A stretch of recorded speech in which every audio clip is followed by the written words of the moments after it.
10, 8, 7, 6, 5, 4, 3, 2, 1. Ignition sequence start and liftoff of the SpaceX Falcon 9 rocket, adding to the International Space Station access for future American rockets. And Falcon has cleared the tower. Stage 1 propulsion is nominal.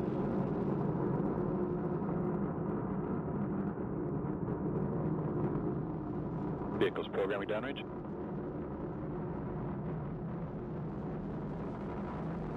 Stage 1 propellant utilization is active.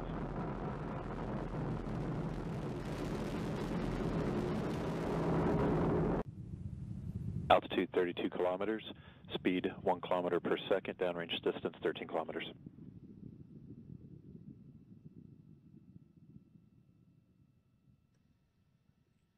Eddie coming back shows vehicle on course, on track.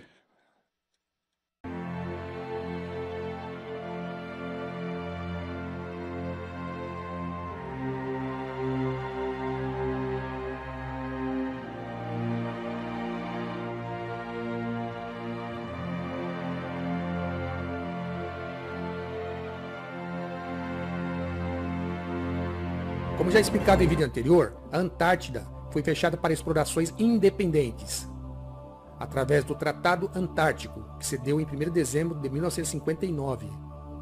Mas antes desse tratado ser fechado, uma série de missões foram feitas na Antártida, como a Operação High Jump, em 1946-1957, organizada pelo Almirante Byrd, e a Operação Deep Freeze, em 1956-1957, que obteve colaboração dos países envolvidos no Tratado Antártico, incluindo o Almirante Byrd.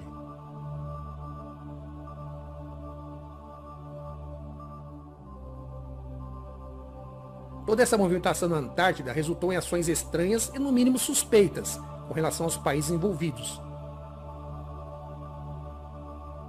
Isso é que iremos explorar nesse episódio. Apertem os cintos, pois esse assunto é revelador.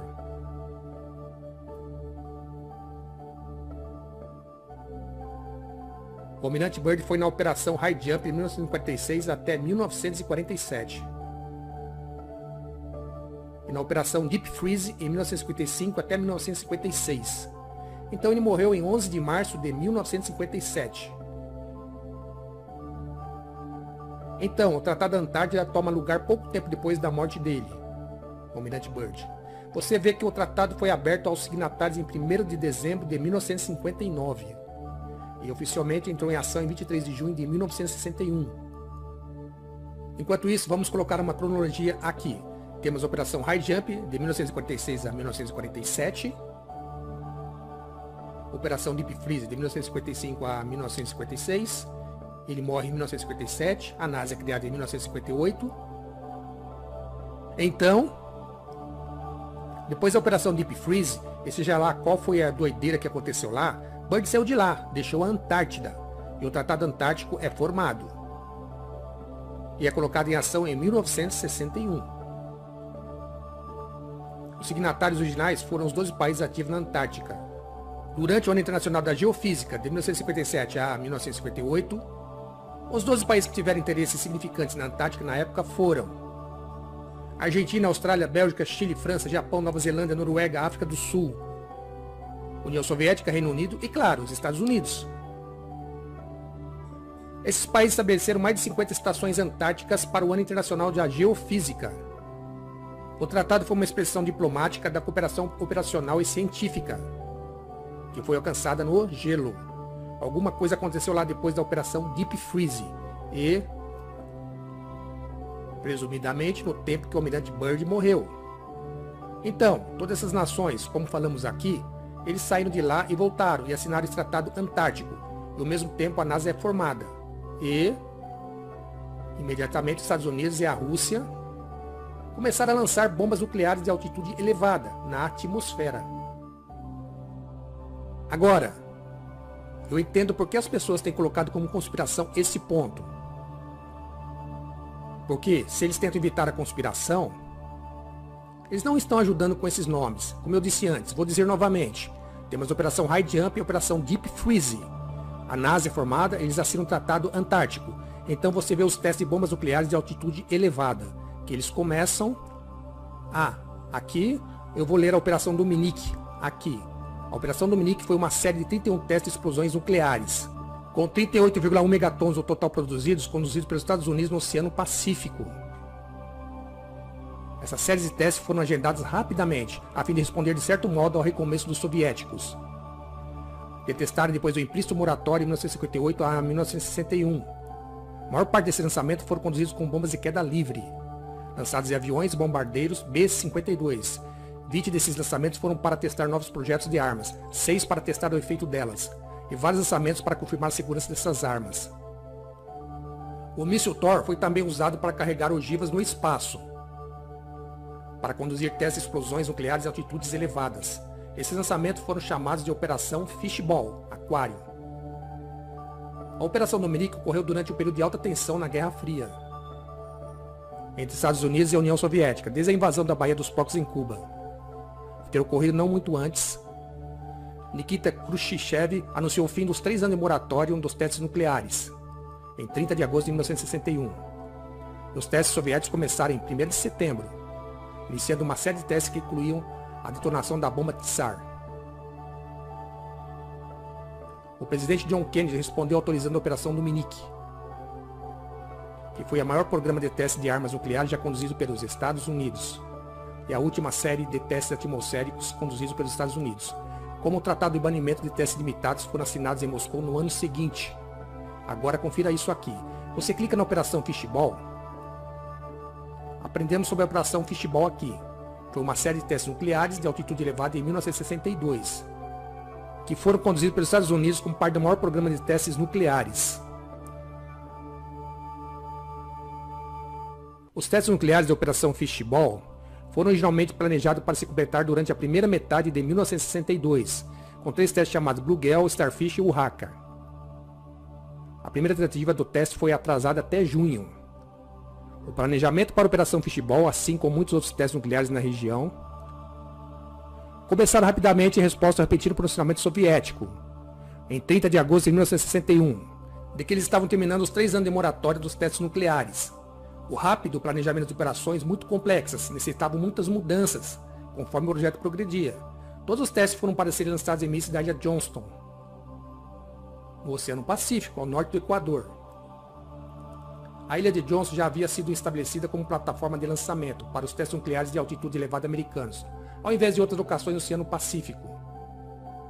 Em 1958, Lewis Strauss, o então presidente da Comissão de Energia Atômica dos Estados Unidos, se opôs em fazer qualquer teste de altitude elevada nas locações que foram usadas anteriormente para testes nucleares do Oceano Pacífico. Sua oposição ocorreu por conta do temor de que o clarão das detonações de altitude elevada à noite poderia cegar os civis que estivessem morando nas ilhas vizinhas.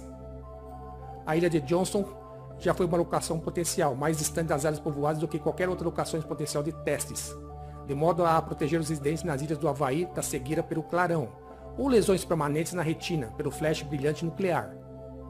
Os mísseis nucleares da Operação Fishball foram lançados geralmente na direção sudeste da ilha Johnston, para que as detonações ficassem longe do Havaí.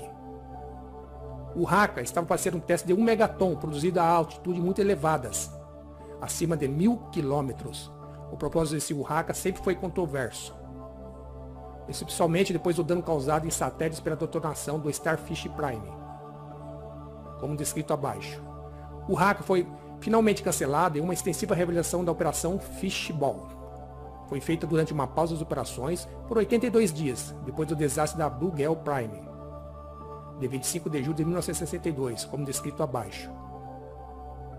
Você pode ir e ler sobre Kingfish. Ok, nós temos a Operação Dominique, dentro do qual nós temos a Operação Fishball. Agora, vestindo um capacete de alumínio, vamos brincar na conspiração aqui? Os terraplanistas afirmam, e eu acredito ser uma afirmação razoável, que esse modelo for verdade, então temos um círculo. O círculo da Terra é descrito na Bíblia, cercado pela Antártica, o círculo externo, que tem de 61 a 92 metros de muralhas de gelo, um penhasco, que mantém tudo dentro dela. Consequentemente, a operação High Jump, tradução, pulo alto, para superar essa muralha. Então, isso me parece, pelo menos da perspectiva da Terra plana, que provavelmente, durante a operação Deep Freeze, eles talvez tenham achado a borda do domo, presumidamente algo entre 1287 a 1930 km adentro no gelo. Então eles colocaram esse tratado e ninguém pode voltar, exceto quando eles expressam as orientações na comunidade internacional que assinou o tratado. Então, Estados Unidos e a Rússia encarregam-se de fazer os testes nucleares em altitudes elevadas. E os Estados Unidos chamam seus testes de Operação Dominique, dentro do qual temos a Operação Fishball, Operação Aquário. Agora, mantenha isso em mente.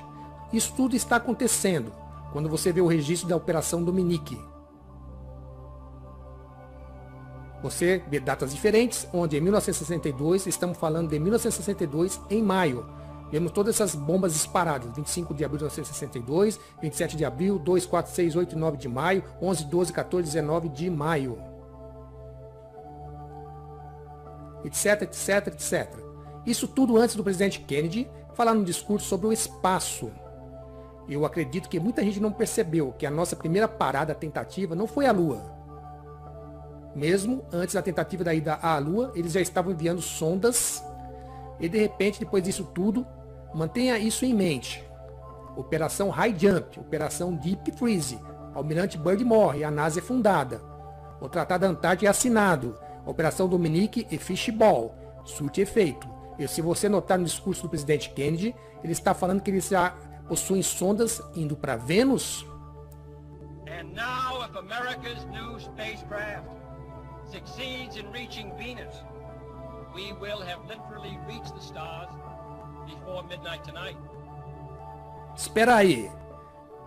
Nós já estávamos mandando coisa para Vênus e Marte. Não tínhamos nem ido à Lua ainda e nem fomos. Então eu estava pesquisando sobre isso no site. E você pode ir nesse site, começa de baixo para cima. 4 de fevereiro de 1961. Vejam, estava enviando sondas, a Sputnik 7 da Rússia. Enviou essa sonda para checar Vênus. O estágio final do foguete carregando o Sputnik 7 em órbita falhou e a espaçonave não foi capaz de alcançar a trajetória necessária para transportá-lo para Vênus.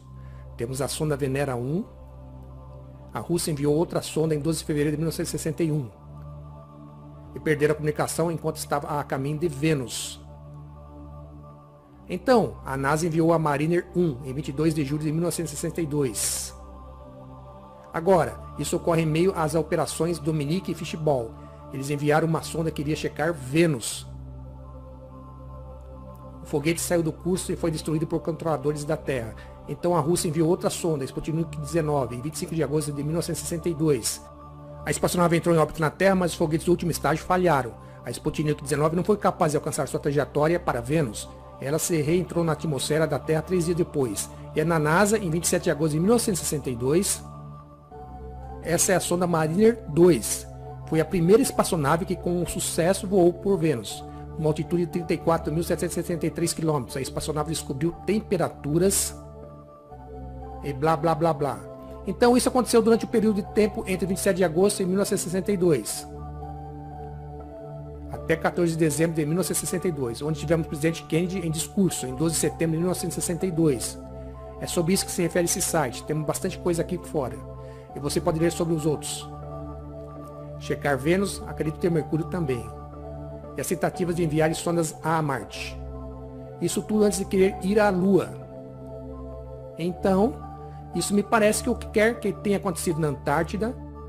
Um cara do governo talvez ficou nervoso ou animado, tanto faz. Ele disse, ok, o que está acontecendo? Nós olhamos pelos telescópios e vemos nossos chamados vizinhos, Vênus e Marte, pelos telescópios. E nossa hipótese é que o sistema solar está montado no modelo de Copérnico. E, mais ainda, talvez, eles acharam o domo e começaram a questionar isso tudo. E a primeira coisa que fizeram foi enviar sondas. Espera aí, fala sério, se isso é o domo, quão alto isso vai? Então começaram a lançar bombas nucleares em altitudes elevadas. Se você olhar os vídeos de Operação Fishball e Starfish Prime, e todos esses testes de altitudes elevadas. Parece que eles estão atingindo alguma coisa lá em cima. Tentativa de romper o domo da Terra em 1962 pelos Estados Unidos. Operação Dominique e Fishball.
Nada jamais pode penetrar a cúpula de vidro.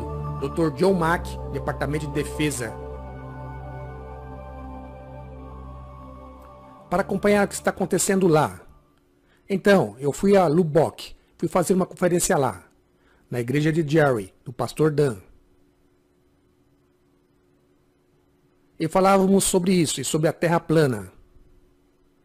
Ele disse: "Você sabe o significado da palavra Dominique?" Eu disse: "Não." Ele disse: "Você falou sobre a operação Fishball, aquário, mas confira isso aqui, vou levar vocês na tela de novo aqui. Vá em um desses sites sobre nomes. Eu gosto do Behind the Name. Procure o nome Dominique e deixa eu confirmar aqui. Dominique. Procurando Dominique. Do antigo nome latim Dominicus, significando do Senhor. Fishball, aquário, é a parte da operação Dominique. Parece que eles estão enviando bombas nucleares de altitude elevada para testar o aquário do Senhor no firmamento.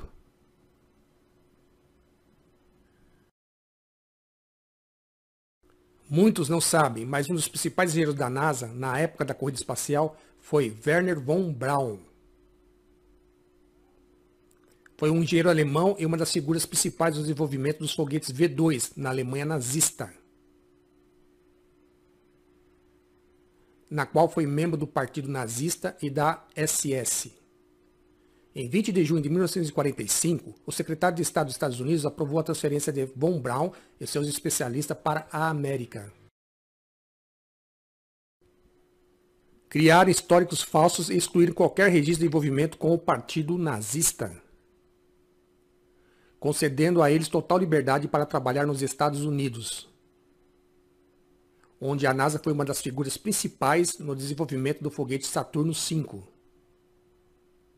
que supostamente levou os astronautas dos Estados Unidos à Lua, mas sabemos que foi uma farsa. O homem que levou a América à Lua, Wernher von Braun. Wernher von Braun morreu em 16 de junho de 1977. E curiosamente, na lápide de sua sepultura está mencionado Salmos, capítulo 19, versículo 1.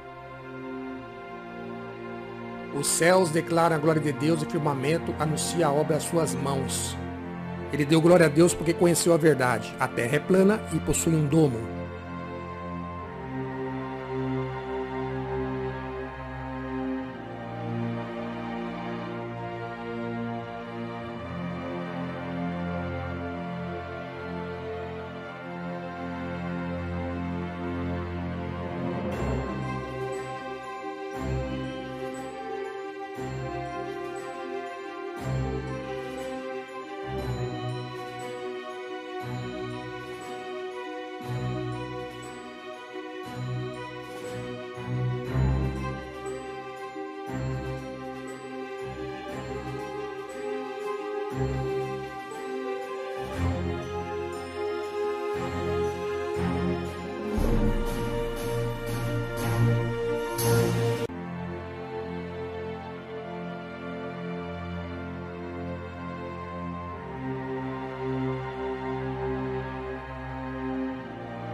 Tchau.